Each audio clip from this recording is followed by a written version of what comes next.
Hi friends, ಇವತ್ತು beetroot ಪಲ್ಯ ಹೇಗೆ ಮಾಡೋದು ಅಂತ ನೋಡೋಣ. ಮೊದಲನೇ ಬಾರಿ ನಮ್ಮ ಚಾನಲ್ ನೋಡ್ತಿದ್ರೆ ಪ್ಲೀಸ್ ಸಬ್ಸ್ಕ್ರೈಬ್ ಮಾಡಿ, ನಮ್ಮ ಚಾನಲ್ಗೆ ಸಪೋರ್ಟ್ ಮಾಡಿ. ನಾನಿಲ್ಲಿ ಒಂದು ಅರ್ಧ ಕೆಜಿಯಷ್ಟು ಬೀಟ್ರೋಟ್ ತಗೊಂಡು ಸಿಪ್ಪೆಲ್ಲ ತೆಗೆದು ತುರಿದು ಇಟ್ಕೊಂಡಿದ್ದೀನಿ ತೊಳೆದು. ಈಗ ಒಂದು 3 ಈರುಳ್ಳಿ, ಖಾರಕ್ಕೆ ಎಷ್ಟು ಬೇಕೋ ಅಷ್ಟು ಹಸಿಮೆಣ್ಸಿಕಾಯಿ ಹಚ್ಚಿಟ್ಕೊಂಡಿದ್ದೀನಿ.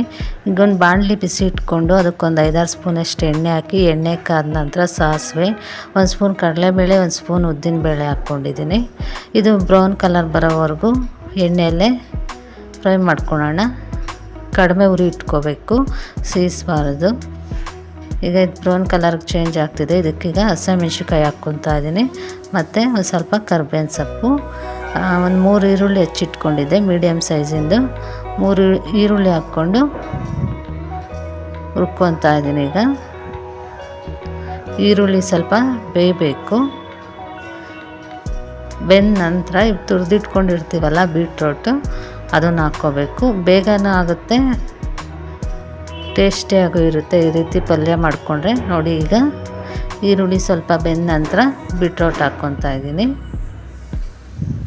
ಇದು ಚಪಾತಿಗೆ, ದೋಸೆಗೆ ತುಂಬ ಚೆನ್ನಾಗಿರುತ್ತೆ. ಇದಕ್ಕೆ ನೀರೇನು ಹಾಕೋ ಅವಶ್ಯಕತೆ ಇರಲ್ಲ, ಅದರಲ್ಲೇ ರಸ ಜಾಸ್ತಿ ಇರುತ್ತೆ ಬೀಟ್ರೋಟಲ್ಲಿ. ಅದಕ್ಕೋಸ್ಕರ ಹಂಗೆ ಚೆನ್ನಾಗಿ ಬೇಯುತ್ತೆ. ಇದೆಲ್ಲ ಚೆನ್ನಾಗಿ ಮಿಕ್ಸ್ ಮಾಡ್ಕೊಂಡಾದಮೇಲೆ ಇದನ್ನು ಕ್ಲೋಸ್ ಮಾಡೋಣ. ಕ್ಲೋಸ್ ಮಾಡಿ ಒಂದು 5 ನಿಮಿಷ ಬೇಯಿಸ್ಕೊಂಡಿದ್ದೀನಿ. ನೋಡಿ, ಚೆನ್ನಾಗಿ ಬೆಂದಿದೆ. ಈಗ ರುಚಿಗೆ ತಕ್ಕಷ್ಟು ಉಪ್ಪು ಹಾಕ್ಕೊತಾ ಇದ್ದೀನಿ. ಉಪ್ಪು ಜಾಸ್ತಿ ಹಾಕಬೇಡಿ, ನೋಡಿ ಹಾಕ್ಕೊಳ್ಳಿ. ಈಗ ಮಿಕ್ಸ್ ಆದ ನಂತರ ಇದಕ್ಕೆ ಕಾಯಿ ಮತ್ತು ಕೊತ್ತಂಬರಿ ಸೊಪ್ಪು ಹಾಕ್ಕೊತಾ ಇದ್ದೀನಿ. ಈಗ ಇದನ್ನು ಹಾಕ್ಕೊಂಡು ಮಿಕ್ಸ್ ಮಾಡ್ಕೊತಾ ಇದ್ದೀನಿ.